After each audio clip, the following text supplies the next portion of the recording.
Vous écoutez Tissons l'avenir, un podcast original d'Élisa Després pour Ecopos, un média de l'Université catholique de Lille. Ensemble, découvrons toutes les facettes du vêtement, de la conception à l'achat. À chaque épisode, une rencontre nous éclairera sur les enjeux d'avenir du textile.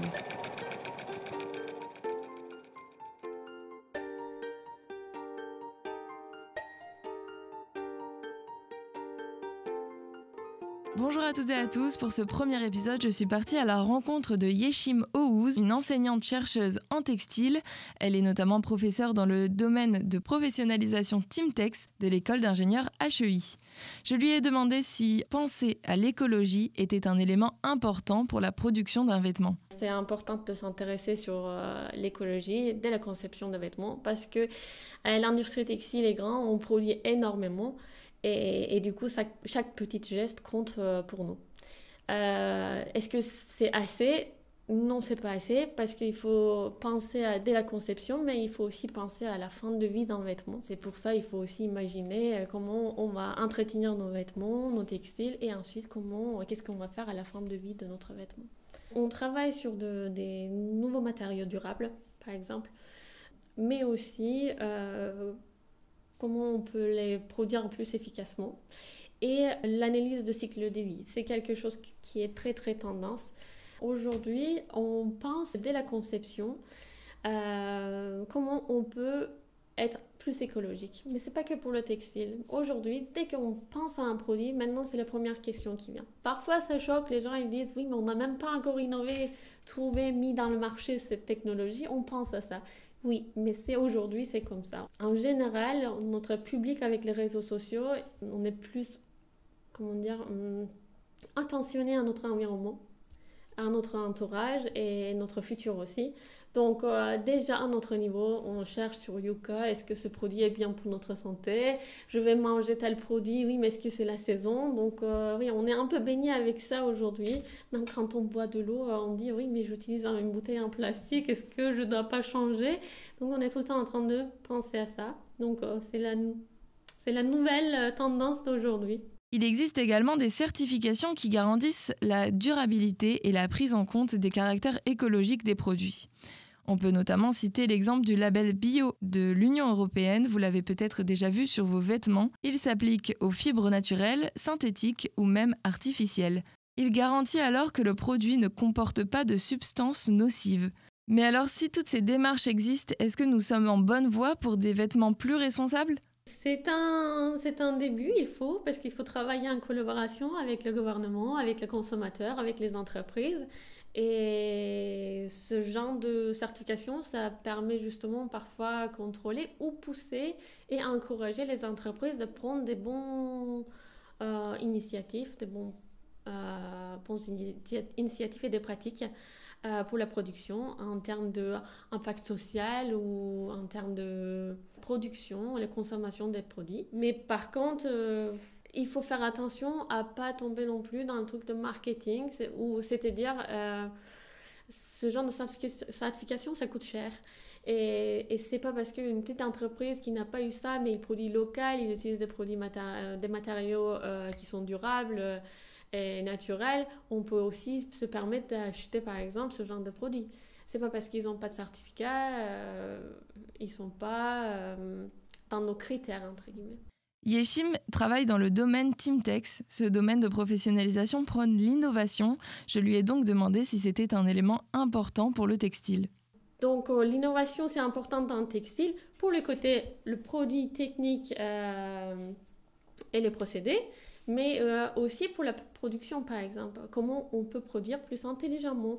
Comment on peut trouver des nouvelles techniques de recyclage, par exemple ? Comment on peut développer des nouveaux matériaux durables ? Donc, on peut travailler sur tout ça, mais aussi, par exemple, pour la production. Les personnes qui travaillent pour nous produire nos vêtements, on peut essayer de trouver des méthodes plus efficaces et ergonomiques pour qu'ils puissent travailler.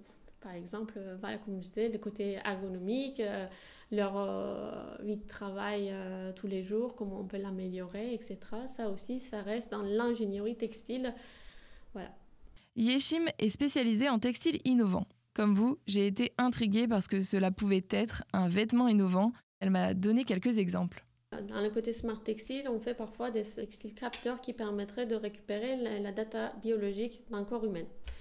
Donc on travaille beaucoup sur ce sujet parce qu'on pense que c'est la future, surtout avec la pandémie. On pense que les traitements, ça va se faire beaucoup plus à distance, au moins pour des cas qui ne sont pas très importants, pour ne pas surcharger les hôpitaux. Et en plus de ça, ça permettrait de traiter mieux parce qu'on aura beaucoup plus de data qui permettrait d'analyser un patient beaucoup plus complet, on va dire. Et puis on peut suivre dans le temps. C'est-à-dire, on a donné un médicament, c'est quoi les résultats, est-ce que ça change les... Voilà, tout ça, ça peut être réalisé avec les textiles médicaux qui, par exemple, avec des capteurs biologiques. C'est une technologie très intéressante. Par contre, il faut garder en tête que les parties électroniques, comment, à la fin de vie de ces produits, comment on va les séparer. Parce qu'il y a la partie métallique, il y a la partie batterie, ils ne se recyclent pas tout en même temps. Du coup, il faut imaginer peut-être de pouvoir les séparer. Comment on peut faire le tri? Est-ce qu'on peut le réutiliser autrement avant de faire le recyclage complet, par exemple?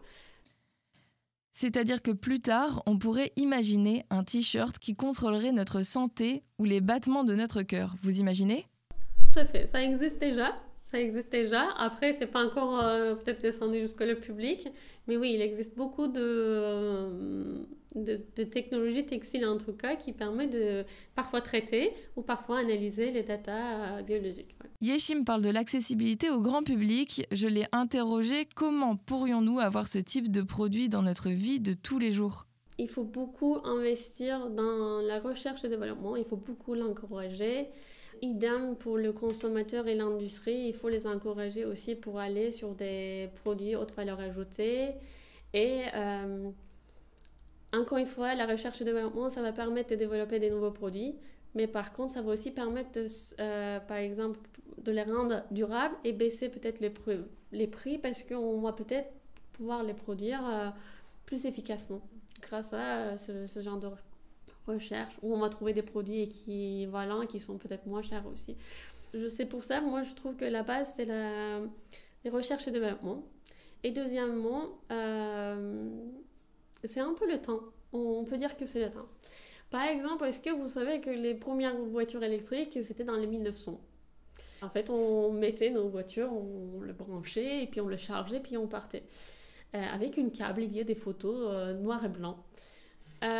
Ou par exemple, c'est comme, je vais donner l'exemple d'aujourd'hui, les trottinettes skate électriques qu'on voit partout. Je ne sais pas si vous vous rappelez, quelques années avant, il y avait un objet avec deux grands roues. Cet objet, en fait, c'était la base c'était juste avant de skate électrique, etc. C'est comme trottinette électrique, mais ça n'a pas marché. Parce que le public n'était pas prêt, parce que ergonomiquement, c'était peut-être pas adapté, c'était gros, c'était un peu plus difficile à utiliser, c'était moins maniable. Mais ça ne veut pas dire que c'était une idée con. Aujourd'hui, c'était quand même, c'est une idée qu'on utilise pour se déplacer. C'est un moyen de transport. Donc, c'est pareil pour les smart textiles aussi, ou pour d'autres technologies innovantes. Les idées sont là. Parfois, c'est juste pas le bon timing ou le consommateur n'est pas encore prêt. Donc, il faut sensibiliser aussi le consommateur à ce genre de produit. Peut-être qu'il faut un peu de temps pour que le consommateur s'habitue à voir ces nouveautés. Pour Yeşim, il faut donc du temps pour que le consommateur accepte ces innovations. Je lui ai demandé alors, au vu de toutes ces nouveautés en termes de conception et de production, comment elle imaginait le vêtement du futur. La mode du futur... Alors, si je dois deviner qu'est-ce que ça sert, c'est ça à quoi? Ça sera lié à les tendances actuelles et les enjeux environnementaux. Et bien sûr, le côté design. Il faut cette côté durabilité, effectivement. C'est le mot-clé de textile, la base maintenant. Mais la personnalisation, c'est important aussi. C'est-à-dire... ça peut être beau, durable, personne veut acheter le même vêtement que tout le monde. Sinon, tout le monde aura baladé avec un t-shirt blanc ou un t-shirt noir tout le temps. Mais on a besoin de s'exprimer aussi. Donc le design, ça reste quand même important. Même si on est contre le fast fashion, il faut quand même trouver une méthode de produire plus qualitative, plus durable, mais en même temps tout en gardant cette côté design. Ouais. Pour Yeshim, le futur, c'est donc prendre en compte l'écologie, la société, mais aussi que chacun puisse montrer sa personnalité à travers son vêtement. Merci Yeshim d'avoir répondu à nos questions et merci à vous d'avoir écouté ce premier épisode de Tissons l'avenir. C'était Elisa Després, on se retrouve très vite pour le prochain épisode. À bientôt.